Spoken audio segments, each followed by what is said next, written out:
Salut les Movers. Ce soir nous sommes au centre culturel de Bigouille et je m'apprête à recevoir la petite fiancée du public français des années 80, Charlotte Valandré.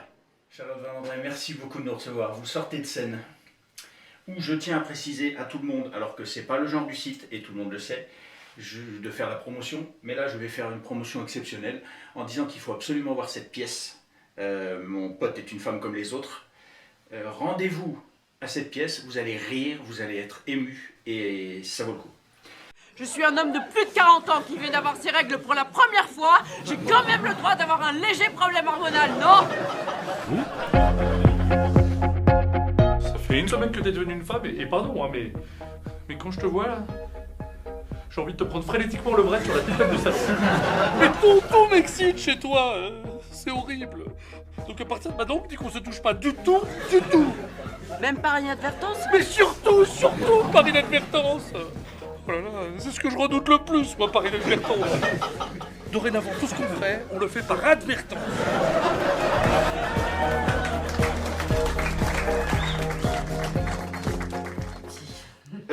C'est mérité, on s'est régalé, c'est rare que la salle de Bastia soit comme ça debout. Donc voilà, c'est tout à fait. C'est parce qu'il m'a vu craquer au début en fait, parce qu'on on avait un nouveau décor et qui changeait tout et du coup j'étais pas très belle. Pas du tout, c'est pas vrai. Mais c'est vrai qu'il y avait un nouveau décor et que finalement on s'est aperçu de rien. Non mais c'était du stress avant en fait. Je voudrais savoir d'où vient votre passion pour le jeu. Alors ça, je sais pas du tout. C'est en moi je crois. Je peux être sauvage ou timide dans la vie ou craquer avant de rentrer sur scène, pleurer pendant 1 heure, effondrer. Et je sais pas, je rentre sur scène où il y a une caméra qui s'allume, il y a un truc qui se passe, je sais pas, je trouve que, je sais pas, ça me fait du bien, je sais pas, je l'explique pas parce qu'en plus, avant Rouge Baiser, je voulais pas spécialement faire ce métier, donc je crois qu'après, ça vient sûrement de manque affectif ou de reconnaissance depuis toute petite, hein, ça commence pas forcément tard, ça commence jeune.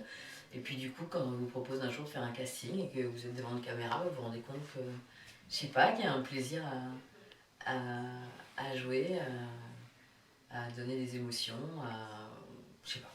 Et c'est diablement réussi. Justement, 85 Rouge Baiser, le film de Vera Belmont, vous arrivez au grand public, vous avez été nominé au César.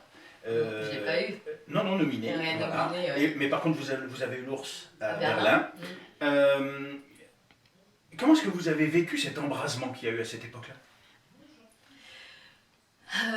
Je l'ai vécu, on me disait beaucoup que c'était comme un conte de fées et c'est marrant, j'avais du mal à répondre, j'avais du mal à faire oui, super, comme si, oui, bien sûr, c'était extraordinaire ce qui m'arrivait et en même temps, au fond de moi, il y avait un instinct qui me disait ça va pas être toujours facile, c'est pas un métier simple, je sais pas, mais je sentais ça au fond de moi, mais sans savoir l'expliquer en fait.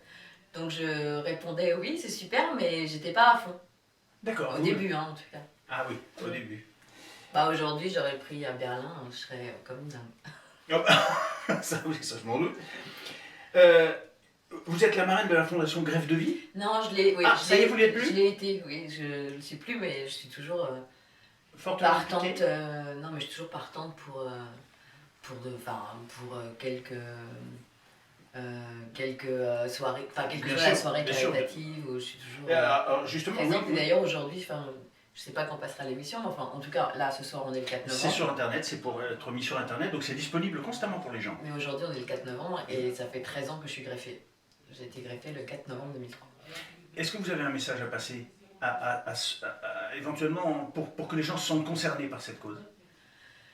Oui, j'ai envie de dire qu'il faut, c'est bien d'en parler avant, de réfléchir, d'en parler entre amis ou en famille et voilà, et de réfléchir que si jamais il nous arrive quelque chose dans la vie, moi on s'en servira plus, mais s'il nous arrive quelque chose dans la vie, en donnant ses organes, on peut sauver la vie d'autres personnes. Et voilà, et on est en manque de dons en France voilà, donc je demande aux gens d'y réfléchir pour donner la possibilité à beaucoup de monde, et dont je fais partie, de pouvoir vivre et voilà, et d'élever ma fille et d'être là. Ben, bien sûr. Bon, vous avez écrit 4 livres. Oui.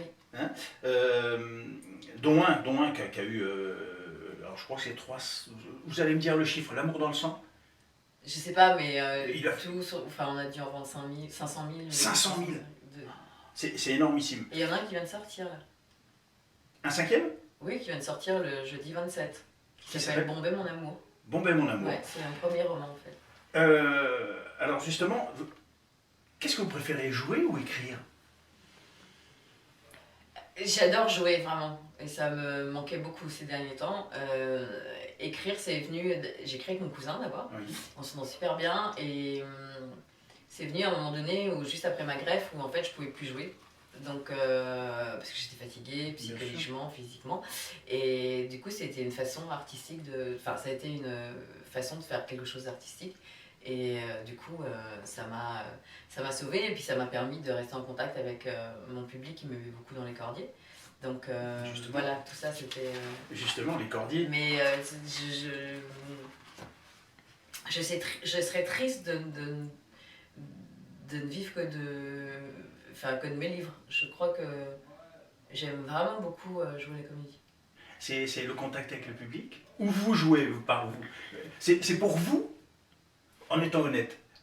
Non, mais j'aime jouer, que ce soit sur une scène de théâtre, j'aimerais refaire une série, j'aimerais, je sais pas, un jour refaire du cinéma. Enfin, c'est parce que ce que je disais au début, je sais pas, j'ai beau être simple dans ma vie, être montée très haut et être descendue très bas, donc être devenue beaucoup plus humble et beaucoup moins égocentrique, j'ai pu l'être. Mais je sais pas, il y a toujours quand même quelque chose qui se passe. Vous avez été égocentrique? Je sais pas, je pense oui. Je pense que j'ai été un peu chiante, un peu conne, un peu toutes ces choses-là quand on est jeune. Allez, ça. Justement, oui, le grand public vous identifie, pardon, toujours au rôle de Myriam dans les Cordiers.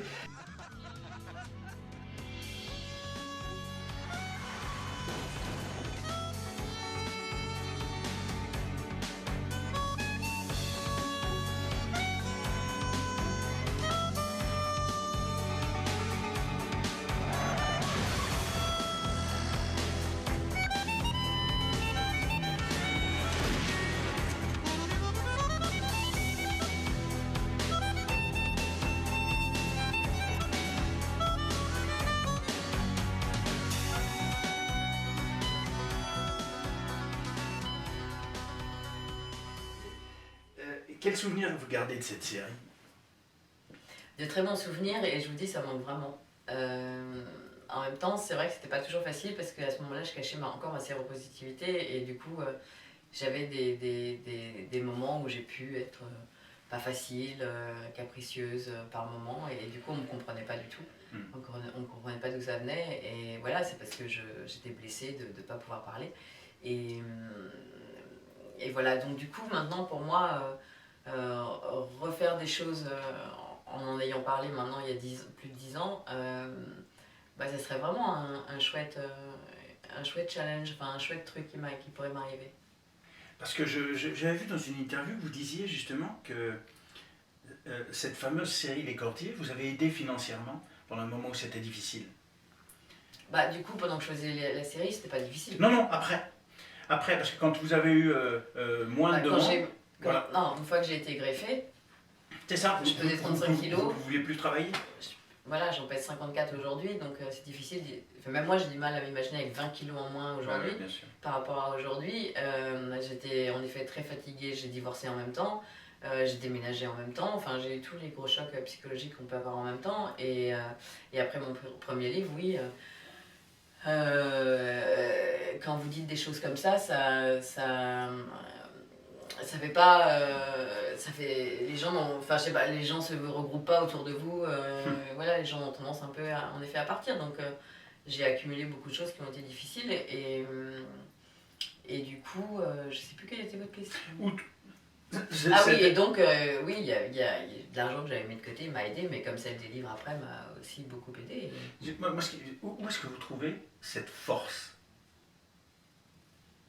Je sais pas, C'est- j'aime la vie et j'ai toujours rêvé qu'il m'arrive des choses belles et encore plus maintenant. Et j'attends ma fabuleuse histoire d'amour et je ne lâcherai pas tant que je la vivrai pas et tant que je retravaillerai pas comme j'ai envie de le faire.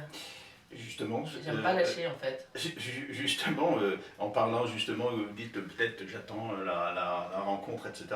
Je sais que dans un de vos livres, vous avez raconté avoir fait la démarche de vous inscrire sur un site internet de rencontres.